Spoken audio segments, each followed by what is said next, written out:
The road to success is always under construction. There's not a yellow brick road, and there is no ultimate road map, but you need a vision. And if you have a vision and you decide to go this way, but sometimes it takes you around. Welcome back to another installment of the Next Gen Case Study Series. On today's episode, we have Daniel Lefebvre, who is the Director of Business Development for North America at SideTrade, where he focuses on expanding the company's presence in the region. SideTrade is a global leader in AI-powered order-to-cash solutions, helping companies optimize their financial processes. Daniel's diverse background includes leadership roles in sports development, high-performance coaching, and business growth, bringing a unique perspective to his current role in tech-driven business solutions, which is why we're excited to have him on the program. Daniel, welcome to the show. Thank you very much, Devin. Glad to be here. Yeah, the pleasure's all mine. I'm really excited to get into some of the work that you're doing at SideTrade. Before we dive too far in, though, Daniel, let's start with a quick couple of minutes on your background. You know, who you are, where you came from, and how you landed at SideTrade. Yeah, well, I've had an interesting background. If I go back as early as I can think, I was a member of the Special Forces and at Petawawa in the 80s. And then I served as fitness expert, physical education, recreational instructor. And I was a phys ed teacher and varsity coach at the Royal Military College in Kingston. And then I became a national biathlon coach, coach Olympians, developed 7 world champions for Canada, Canada's first ever male world champion. And then went on to own the podium for 2010 to help Canada, I think, achieve 14 gold medals, the most that any host nation's ever achieved to this date with On the Podium. And then a director of Winsport at Winsport to build. With On the Podium, we realized we had amazing athletes in Canada, but the feeder system was a bit lacking due to resources. We had no real feeder system. And it would be important because we're funding a lot of the top athletes, so we needed way more athletes at the bottom of the funnel so that, you know, what it's like, that's a numbers game. And Mm-hmm. so I thought it'd be great we need a feeder system in Canada. So I was working at On the Podium, which was at Winsport, and I went and met the CEO of Winsport at the time, Dan O'Neill, who was the CEO of Molson's, chair of the Montreal Canadiens. And he moved out here to be the CEO of Winsport. He wanted to build a winter sport institute, exactly what I was hoping. And I was at Winsport, so we were on 2 same paths, but we didn't know each other. But he was in the same facility at Winsport. So I walked down to his office, introduced myself, and I said, I hear you're the new CEO. You want to build a big winter sport institute. I think this is the place. There's 250 schools within 30 kilometers of Winsport. You have 100 Lindsey Vonns coming here to ski every day, and no one notices them. So school buses coming in like crazies. We should build an academy and an institute where we can develop athletes and help Canada build that base so the cream rises to the top. 2 months later, I was hired as the director for sport. We built a Winsport Academy. A few athletes achieved gold medals at the Olympics for that program. Developed many coaches. Coaches have moved on to be Olympic coaches today. And then I wanted to transition that. I've been doing that for 25, 30 years. I thought, I didn't know Calgary. I'd never been downtown, only been at Winsport. And so a lot of my neighbors and friends worked in the corporate world. And I thought, I'd like to go corporate. I'd like to take all the skills I've learned over the last 30 years, and I think somehow I can contribute them to business. Downtown's oil and gas, then so be it. Let me learn oil and gas. And obviously it's not that easy, and it wasn't, and I'm the first to admit that. But I do understand networking, relationship, and sales, and connecting before you convince. And so long and behold, I was in energy, doing some business development and IoT and tech. I've even done a few years in cannabis, helped launch some companies. And then a great opportunity came up for AI and tech. And it was more because of the interest the company had in me at the time. They were curious about my background as an Olympic coach and wanted to try something different in tech. They said, we always have people from tech come and lead teams. Let's give a chance to someone who was an Olympic coach, knows how to coach people. Because what I do at SideTrade, I'm head of lead gen. So we have a lead gen team here. And our headquarters is in Paris. We have offices in Dublin and London and Birmingham. But they wanted it to expand into the North American market. And they know they couldn't do that from Dublin. So they wanted to create an office where they would have a lead gen team here in North America, in Canada, and they chose Calgary. There's a sales team in US. They've got VPs and regional sales managers, but the lead gen team is here, housed in Calgary. And we're the ones that prospect and look for the companies that are currently looking how to improve their solutions and improve their order to cash. And so that's the role I do today. Very exciting. Wow, there's a lot to unpack there, Daniel. First of all, thank you for your service. You're welcome. Secondarily, there is this. It's I talk to so many people on such a frequent basis that it's very rare that there's a crossover. And it just so happens that I too am in Calgary, believe it or not. We You're in, probably could have done this interview in real life instead of over Zoom, but that is cool that you found yourself. Are you still in Calgary right now? yeah, I'm in the Ampersand Tower right now on Fourth Ave, in the Ah, no Ampersand, kidding. That's the new crazy. tech towers. Wow, small world. Well, okay, so let's talk a little bit about how your role has kind of evolved. How long have you been with SideTrade? I know that they were founded, I think, back in 2000, but I imagine your tenure has been a little bit shorter than that period. Yeah, SideTrade's been around for over 20 years. Like they're number one in Europe, and they wanted to expand in North America to offer their services because, as you see, AI powered, and it's very, very niche, and not many people can do what we do. And Hmm. we've been named the leader in the Gartner Magic Quadrant for the last 3 years in a row, and that's Wow. something that we're very proud of to achieve. I've been here just a little over 2 years. I was the first one in the building with another team member here. Okay, so talk to me a little bit about how your role has evolved since you kind of arrived and then maybe what you're up to now. Yeah, no, it's been exciting and it's been challenging, and that's what I like. I'm not fit to come in a company that has 3,000 people and that's running well and just follow pace and punch your card and go to work. It's not my style. I like to help build. I like to help companies scale up. I like to roll my sleeves up and get in the grit and make a difference and make an impact. And so, SideTrade being new, we had to do that. We had to, first of all, understand we had to find a place, and then we had to hire talent. And I Mm, think Calgary is great for that because Calgary is obviously rich in energy. A lot of companies here with energy, a lot of roles and people work in the energy industry, which is great, and I fully support it, and I think it's great, and I hope it stays. We need energy, and so it's booming in that sense. But it's faced some challenge in the last few years, and some people were faced in unfortunate circumstances and lost some of their employment. So I think there's a lot of talent available. So SideTrade coming here is such a the vast amount of people moving here. Calgary's been targeted as one of the top cities in the world.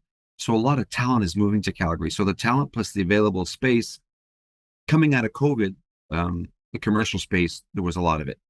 So it was smart for SideTrade to come here, get a good price on some good commercial space, great talent available here in Calgary.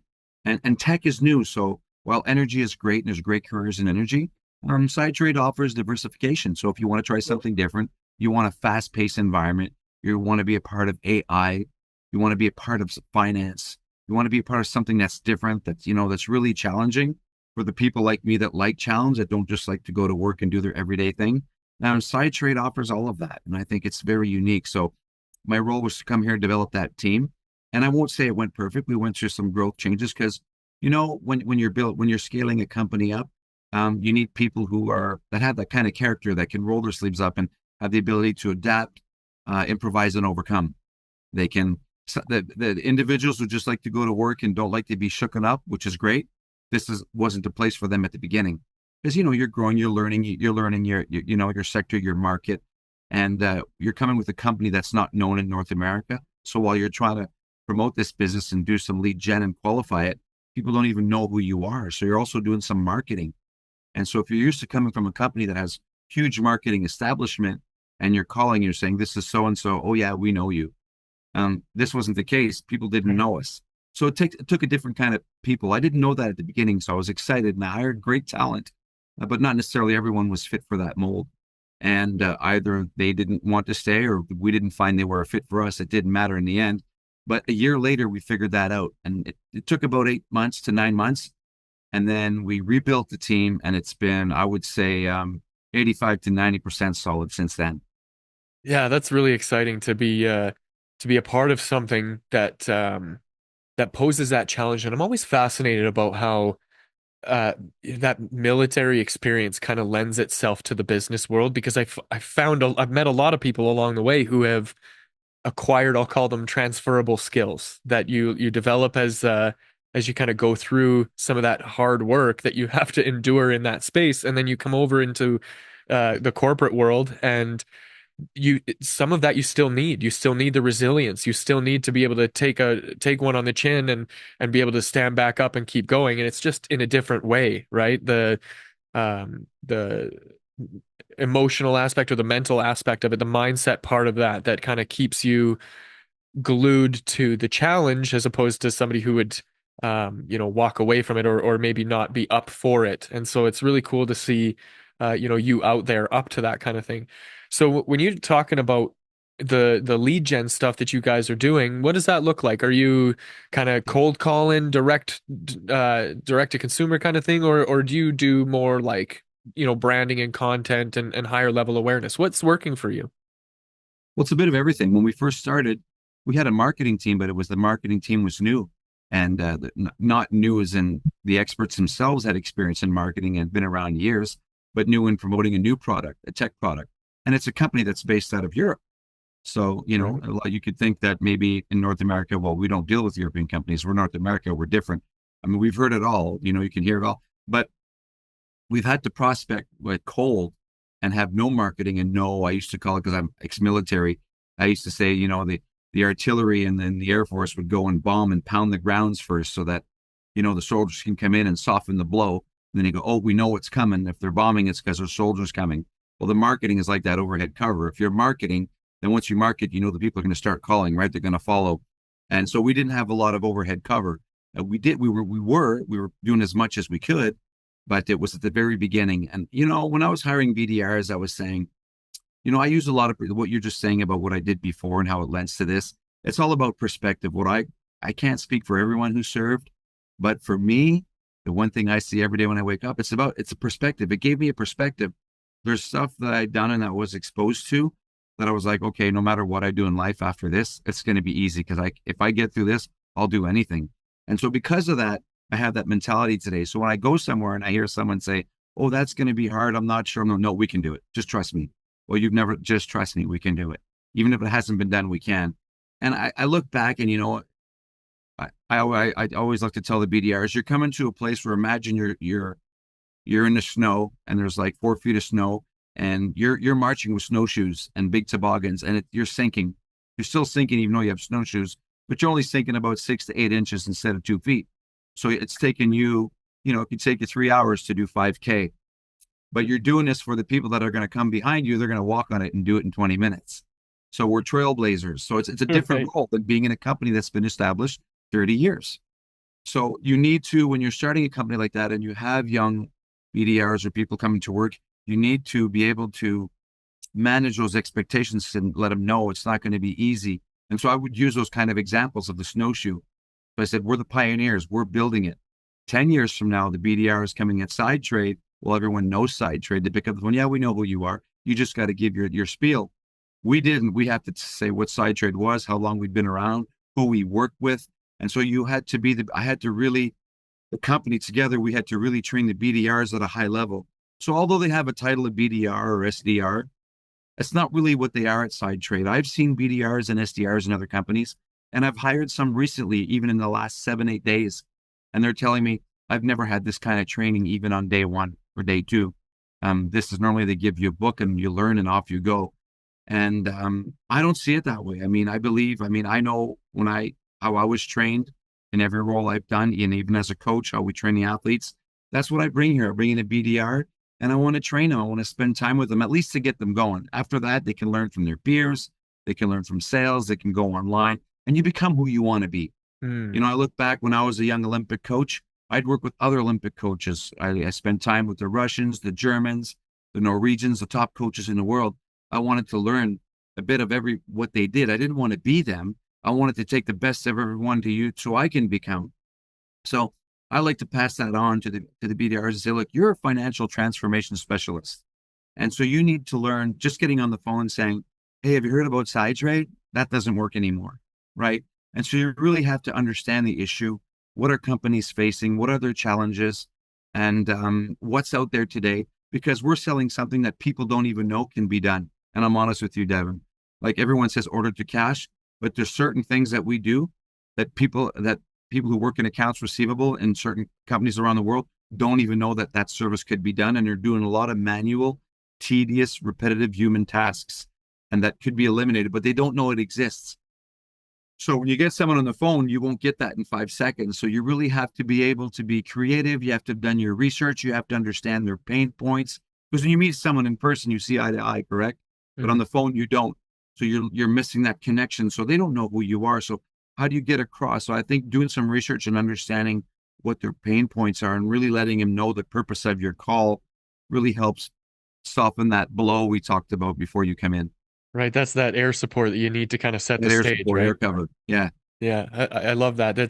There's all this people are very quick to forget about the whole relationship building process. I do a lot of real estate marketing for it's another one of my businesses, and Wow. the one thing that I find common is that when you talk to real estate agents and they want leads, right?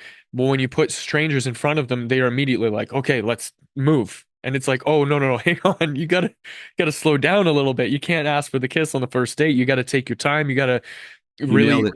spend the time to understand them. And here's the other thing, Daniel, and I get this, I'm very present to this.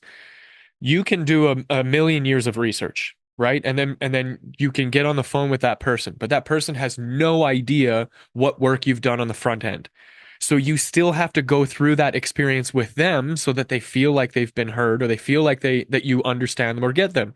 And again, that doesn't happen on that first call. So there's a lot of setting the stage. There's a lot of like prep work that kind of goes into, hey, actually, there's something that I can do to help you. And an analogy that I really love to use is let's say you and me were driving down the highway and I look over and I notice that you have a flat tire.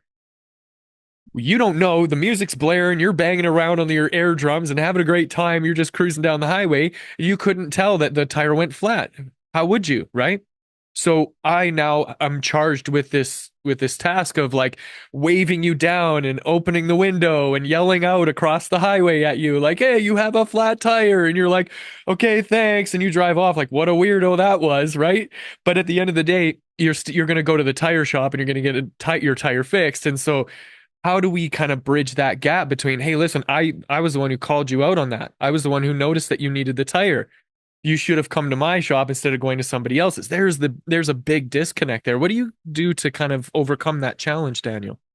So that's a great question. And what I've learned, this one comes from sport and not Hmm. military, because military, you're working out orders and everyone's obeying. So you just execute. If you Yeah. don't, you're out. So that was easy. That was fun. All right. Yeah. But in sport, you can't do that. And what I learned from sport, and not necessarily, well, coaching huge, but even more so in the sport admin, is it's cliche. I'm sure you've heard it before, but people don't care how much you know until they know how much you care. Hmm. Right. So it's and connect before you convince. So when Right. I was on the podium, we had millions of dollars, and I had sports that I was working with, some of the top sports in Canada. And if you look back in 1976 in Montreal, Canada had 0 medals. In 1988, Canada had 2 medals. And then, so we knew we were having the games in Vancouver and we wanted to be number one. We had a huge task and we'd never won a gold medal on home soil. Right. And so who was going to be our first gold medalist? And so we had a lot of money and the sports wanted that money. Well, I can't come in there and say, here's 2 million for export. Now I'm giving you this. I want to see this, and that. Because I was a great coach in my sport doesn't mean I'm a great advisor in another sport. Hmm. So I wasn't trying to approach to be a technical advisor, but what I was doing, I was looking at other sports that were doing certain things well and trying to share it with them. And so I think I had to connect with them first, build relationships. And if you connect with people, then you can convince them. But if Right. you just come in saying, we're giving you the money, you need to do this. No, they won't do it. They'll do it. They'll say, yes, okay, sounds good. We'll do that. They want the 2 million and they go do what they want with it. Right. And therefore you had no impact and you've given them the money. And again, I didn't want to be that person coming to work just punching my card. I wanted to make a difference. So I'd rather take 2, 3 months to build a connection, but then they actually liked some of the things you said and they actually used it and used the money towards that. And they seen the benefit in it. So to me, bringing that and everything I do forward, I always believe, again, people don't care how much you know until they know how much you care. Connect with people and take the time to understand them. So if a BDR just calls and tries to convince, but a BDR who does research, learns about the company, sees that they have challenges with bad debt and collections, or their time to invoice, or disputes, or credit issues, find out what it is their challenges are, and then give them a call and say, I notice you guys have challenges in an area. We can see you're doing research on it. We'd love to connect with you and see what are those challenges and how maybe we might be a good fit. And there's no obligation. We're not selling you anything. We're just specialists in this area, and we want to see how we can help you. We know we can help them, but we don't want to tell them that right away. The goal is to find out what are their challenges and hear it from them. And then we just want to have a little discovery call with them. We'd love to show them a demo of our software. Everything's free. Just show the demo. They get to see it. And then after that, they make the call if they want to pursue. So I believe we have a good approach. It's just connecting with them first, doing research, understanding their pain point. So when you call them, you're calling, a lot about their company. Not as much as they do, of course, but we know way more about order to cash, and we know what their challenges are. So we know where we can help guide them based on what we've done with others and in their industry as well. There's this two things I'm very present to. The first one was the patience that it takes to last the 3 months that you need to go through that relationship building process, and being patient enough to recognize that, it's inevitable if I do a really good job of getting to know this person and providing them with value and solutions, that they will become a client. And so the resilience that it takes now to be like, okay, I've set this ball in motion. Now I need to go and set 100 more balls in motion. And now you're tipping over all of these little dominoes and waiting for them to eventually knock over the big one, which is the decision maker, the guy who says, yep, we can put our money into that thing, and, let's rock and roll and do the thing that needs to be done. And so I'm very present to that, and I can appreciate how much goes into it. When it comes to the marketing engine of this whole thing, though, what do you think you can put at the front, right? What air support do you need to soften that blow for the rest of the team, so that it's easier for them to be able to have those conversations? That's a good question. I'm not a marketing expert. That's not my field, but we do have marketing experts in our company, and I'm part of the marketing team. And they're doing a great job. I believe, just making sure the brand awareness, number one. Yeah. SideTrade, we're here. We're a leader. Number one, we're a leader in the Gartner Magic Quadrant, and big companies know, big CFOs and VPs of finance of enterprise level companies, and 400-500 billion and up. They know the Gartner Magic Quadrant or Hackett, Foster's. They know the tools, so they'll find us on that. I think making sure that we're doing all the right things and we're executing at the highest level internally as a company. We need to focus on, I always say, I used to tell the athletes, focus on the process, not the outcome. If I want to win a gold medal, well, what does that mean? What does that mean in biathlon? And so I'd be like, just focus on skiing fast and shooting clean, hitting all your targets. If you do all that, chances are you'll have a good outcome. But if you're just focused on the outcome, it's hard. So always smaller steps, always move yardsticks before you leap heaps and bounds. And so I guess I would say our marketing team is doing a great job at creating brand awareness. We're attending global events. We're a global company. We're all around the world. So we attend events all over the US. Some of them were the title sponsor. So we're starting to see more inbounds, whereas we didn't before because nobody knew about us. So I think we've got a good marketing team and they're doing their job. And it's about creating specific messaging around what do we do, right? And creating that. And then, using the case studies, the companies that we brought on, if we can get some case studies from them that show what we've done. And then it's people like to see, hear word of mouth and hear from others. And so that is good as well. So we've talked a lot about what's working well. I wonder if you'd be opposed to shifting the conversation a little bit into some of the challenges that you're facing or some of the things that you've tried that haven't worked. Challenges? I mean, you said it a while ago, connecting with people, it's hard now, especially after COVID. I mean, you probably look at your phone and there's probably, in all your calls per day, there's probably 3, 4, 5 of them that are red that say likely fraud, likely spam. Yeah. It's a new world. Yeah. I get them all the time. I'm getting them. And so people don't just pick up the phone anymore. They're reluctant to pick up the phone or, and all these anti-spam rules. So that could be challenging for any sales team company. There's lots of tools. There's great tools out there. And a lot of software companies will say, we have the best lead gen tool. We'll have this. You have to do your due diligence. They all offer a good thing. I don't know if they're all perfect in every sense, but they all offer something or say they are.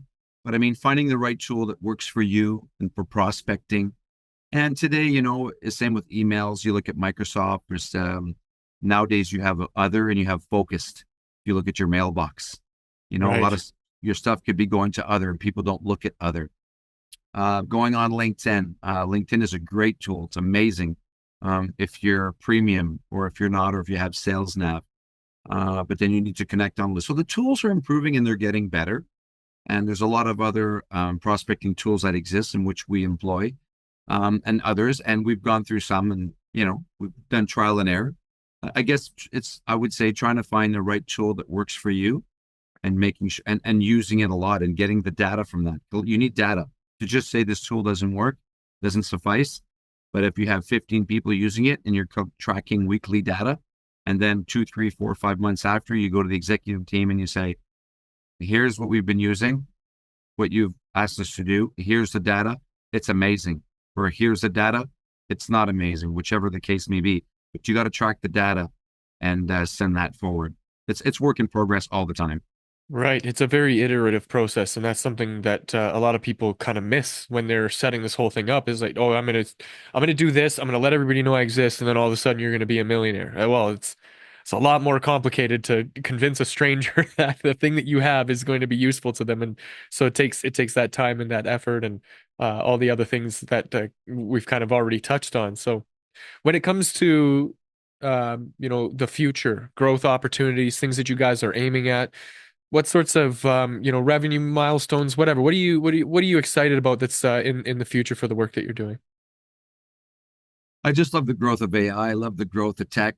I love the vision of SideTrade to be number one. That's why I left coaching. I was going to be the coach at the home games in Vancouver for biathlon, but On the Podium came up with an interesting offer. And, they said, we want to be number one. And we were number three at the time in total medals. We'd never won a lot of medals at the games, like I told you a while ago, but we were number three in total medals after '06 in Turin, Italy. And so we wanted to make a run at becoming number one. And we definitely did it gold medal wise. And so when SideTrade's vision was to be number one in the order to cash space, I remember being with a company that was number three and wanted to go to number one. And I remember what it took. I was part of it for 5 years. And so I like those bold statements and visions and missions. And we have a great leader, great CEO who has a great vision. We're on a mission, and it relates to what I've done before, whether it Mm, was military, whether it was coaching. So for me, it resonated. So we want to be number one in the order to cash base. We've got. I'm a firm believer. We have the best software. I'm a firm believer. We got the best technology, and we have true AI. Our competitors don't. And so I believe in that. I believe we have all the right assets. Or I wouldn't be here. right. And I went through the growth pains at the beginning. Like I said, we had to grow and make some changes because it's a scale up. Hmm. And I stuck around because I believe in it. And we rebuilt the team and we rebuilt it stronger. And we've done really well in the last year. We continue to grow. So I believe in the vision. I believe in the executive team and where they want to go. Are there changes along the way with personnel, like any company? It happens all the time. In the Hmm. military, like I said, you didn't follow, you're out. Coaching, if you didn't make the grade, athletes, you're not there. And so there's no different, same as the corporate world, right? And it's not personal, it's just business, it's a mission. And if you align and you follow with the mission and the vision and you can take it, if you believe in it and you like it, it's not work. It's like a vocation. You're Yeah. just you're along for the ride because you enjoy the ride. And what we say it all the time, another cliche phrase is life's never about the destination, it's about the journey. We know where we're going. We know our ultimate destination. No one gets out of here alive, right? But it's the journey that we will hope to have the best and make the most of. So I look at SideTrade. It's an order to cash journey, and we Mm. can help companies get them on this journey and make them way more efficient and improve their customer satisfaction and make companies and their clients and customers super happy.